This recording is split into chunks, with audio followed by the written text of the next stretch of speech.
I'm here with Dr. Joe Haraszti. Hi. Big week. Yes. Big week. Lindsay Lohan got out of jail after 2 weeks and went immediately into rehab. No 2 days, no 24 hours. A lot of speculation about where she was going to go, but she wound up at UCLA. So tell me a little bit about what UCLA rehab will be like for her. All right. Well, first of all, I'm glad that the judge listened to our webcast. Yes, again, just exactly right to rehab. We made a very strong recommendation that she go directly to rehab. And by the way, that is something that any addiction professional would endorse.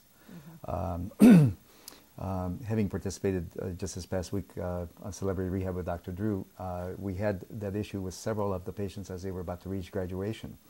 And as you'll see on season 4, we made a very firm stand with several, making it clear that they had to go directly from the inpatient rehab to sober living, or else their contract would be null and void.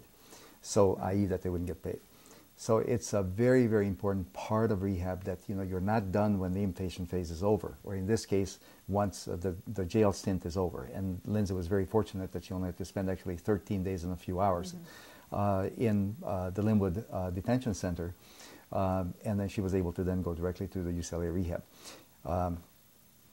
But anyway, having said that, I'm very glad that she also ended up going to UCLA's rehabilitation program, which is based on the Matrix model.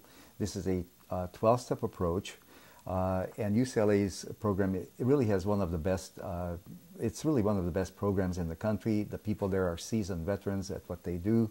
They have a good outcome. And if Lindsay is motivated, if she herself is motivated, I think that she will do well. Okay, here's the thing.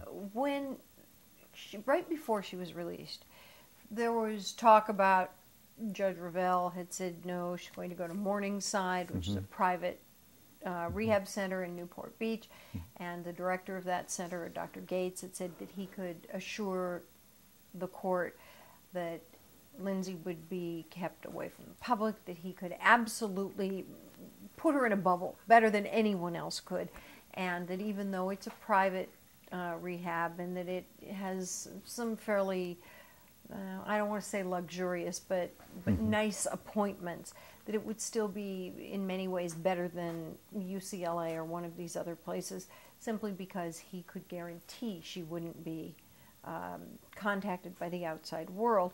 And we learned that she is being treated not only for opiate addiction, but also methamphetamine and bipolar disorder. So this is sort of a trifecta, if you will, of serious problems. And it's not necessarily that a private rehab is not equipped to deal with that, is it? No, and in all fairness to Dr. Gates, I'm not personally familiar with his program. However, having been the head of a program here in Pasadena, Las Encinas Hospital, which has had a very reputable chemical dependency program where Dr. Drew Pinsky and I worked together for many years, I can tell you, anyone who claims that in a private facility they can have like a bubble and no public intrusion, I have very strong doubts about, because I know how incredibly difficult it is to make that happen. For example, Las Encinas or no other facility is a maximum security prison. Unless you can provide a maximum security prison, you cannot absolutely keep people out. First of all, there are patients' rights rules and regulations which we all have to abide by. And according to patients' rights, you cannot keep out friends or associates of certain people in a rehab facility or in a psychiatric facility unless there is very good probable cause. Otherwise, you're in violation of patients' rights, and patients' rights has a very strong presence within the California system, and also especially in Los Angeles County. I don't know how Orange County operates, but I know in LA County they have a very, very strong presence, and I don't think that they're any different in Orange County. So Lindsay Lohan is in rehab under court order. How restricted are her visits? I mean, is this like jail, or how does this work? Can she just walk out? No, a rehabilitation facility by definition is not a locked facility. It cannot be. In California, you cannot place someone into a locked facility if they're a voluntary patient.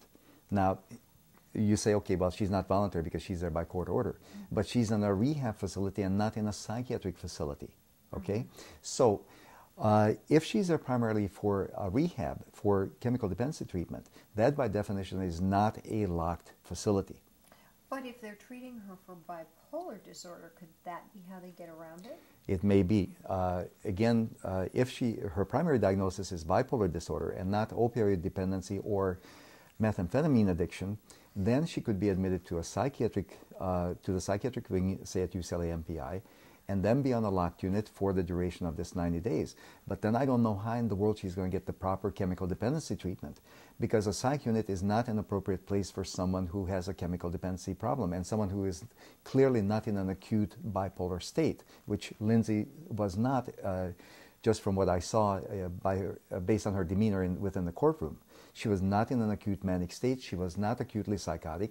You know, she was a little ditzy, I would say, you know, the 2 weeks before. Right. But at the time of her sentencing, she actually was quite calm, as we mentioned before, and quite in touch with reality of her surroundings.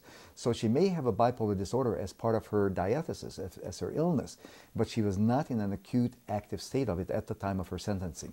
It makes me wonder if the only way the psychiatrist who evaluated her felt she could get the proper treatment and be isolated from the reference group and be kept in the facility was to get that diagnosis, keep her in the locked facility, and then get her the chemical dependency treatment as well.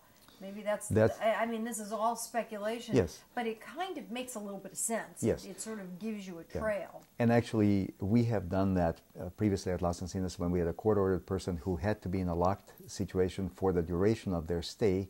We would allow them to attend the chemical dependency groups on a regular basis with an attendant, and making very sure that they would not be able to run away or elope or AWOL, whatever you want to call it.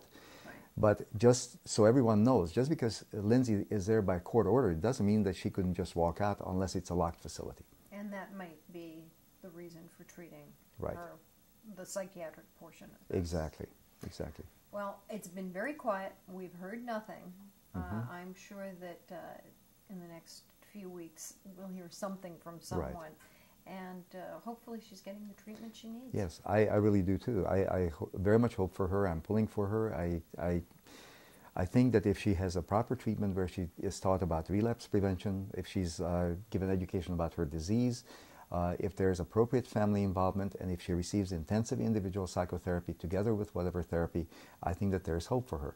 But the most important element is her own motivation for sobriety and for recovery. Well, we'll have to wait and see what happens, and we'll catch up with the Lindsay Lohan story somewhere down the line. Okay. And that's it for this episode. We'll catch you next time. I'm Marta Weller. And I'm Dr. Joe Haraszti. Thanks for watching. Thanks.